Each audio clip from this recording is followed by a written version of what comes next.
함께할수록 신나는 세겹줄 큐티. 여러분, 이번엔 사도행전 큐티입니다. 하나님의 사람들이 펼쳐가는 성령 행전. 사도행전 큐티와 함께 2021년 축복의 한 해 말씀 충만, 성령 충만한 새해 되시길 바랍니다.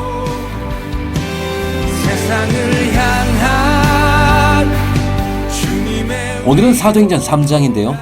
기적을 행하는 교회입니다.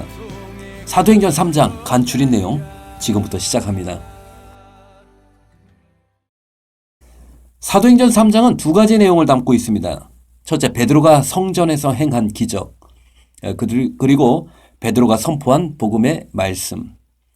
베드로의 기적과 말씀 선포, 이것이 사도행전 3장입니다.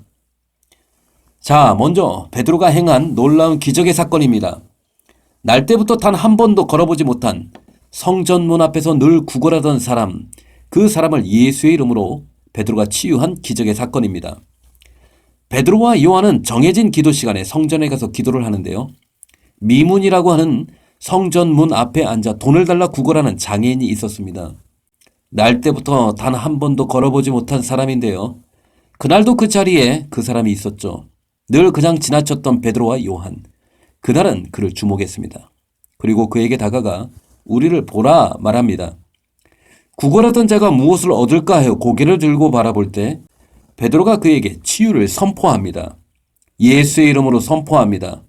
아주 유명한 말씀이죠. 은과 금은 내게 없거니와 내게 있는 이것을 내게 주노니 나사렛 예수 그리스도의 이름으로 일어나 걸으라. 예수의 이름으로 일어나 걸으라 선포하고 오른손으로 잡아 일으키니까 일어나 걷는 겁니다. 자신에게 일어난 놀라운 일에 하나님을 찬양하고 뛰어다니고 이 모습을 지켜보고 있던 사람들은 크게 놀랐습니다. 여러분, 이것이 선포 기도의 능력입니다. 예수의 이름으로 선포할 때 일어나는 역사입니다. 우리가 배워야 할 기도 가운데 하나가 바로 이 선포 기도입니다. 예수의 이름으로 너는 일어나 걸으라. 예수의 이름으로 너는 강하고 담대하라. 선포하는 것입니다. 이때 중요한 게 예수의 이름이죠. 그리고 선포하는 것입니다. 예수의 이름으로 내 안에 있는 아픔과 통증은 사라질지어다. 예수의 이름으로 널 괴롭히는 불안과 두려움은 떠나갈지어다. 아멘. 예수의 이름으로 나는 그를 용서하기로 선포합니다. 예수의 이름으로 나는 완전히 치유되기를 소망합니다. 예수의 이름으로 나는 기쁨이 충만해질지어다. 아멘.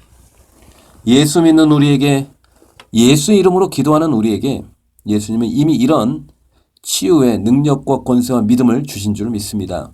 믿음으로 선포하고 말씀으로 선포하고 예수의 이름으로, 능력의 이름으로 선포하는 저와 여러분에게 큰 치유와 회복과 능력의 역사가 있게 되기를 축복합니다. 놀라운 기적을 목격한 사람들이 베드로 주변에 모여들기 시작합니다. 베드로는 한순간에 사람들의 이목을 집중시켰습니다. 이때 베드로가 모여서 사람들에게 말씀을 전하기 시작하는데요. 11절부터 26절까지의 내용입니다.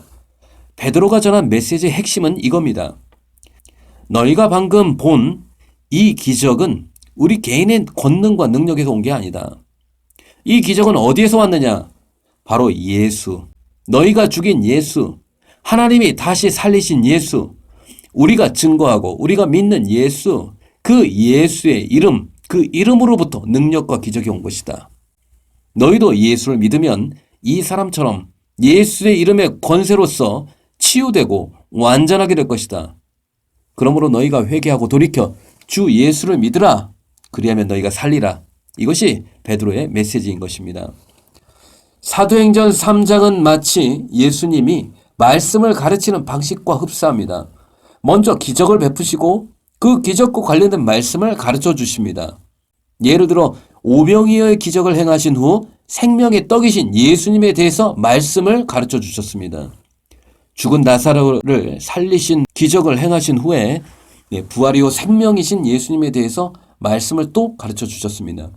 이런 식으로 베드로도 역시 예수의 이름으로 치유와 기적을 행한 후에 예수 이름, 그 권세에 대해서 예수로 말미암아 너희가 죄사함을 받고 구원을 얻는다는 말씀을 전하지 않습니까? 기적과 말씀이 하나로 연결되는 것입니다. 여러분, 사도행전의 시작은 예수님의 약속의 말씀으로부터 시작합니다. 1장에서 아버지께서 약속하신 성령을 기다리라. 성령이 임하시면 권능을 받고 땅끝까지 복음이 전파되리라. 2장에선 그 약속의 성취, 바로 오순절에 약속하신 성령님이 불처럼 바람처럼 기도하던 120명의 성도들에게 임하셨습니다. 그리고 복음이 전파됩니다. 그러면서 교회가 세워집니다. 그리고 3장에서는 복음과 함께 기적과 표적이 나타나기 시작합니다. 사도행전 교회는요, 기도하는 교회입니다. 사도행전의 교회는 성령이 강력하게 임재하는 교회입니다. 사도행전의 교회는 기적과 표적이 일어나는 교회입니다. 사도행전의 교회는 복음을 전파하는 교회입니다. 저는 우리 교회가 사도행전의 교회가 되길 소망합니다.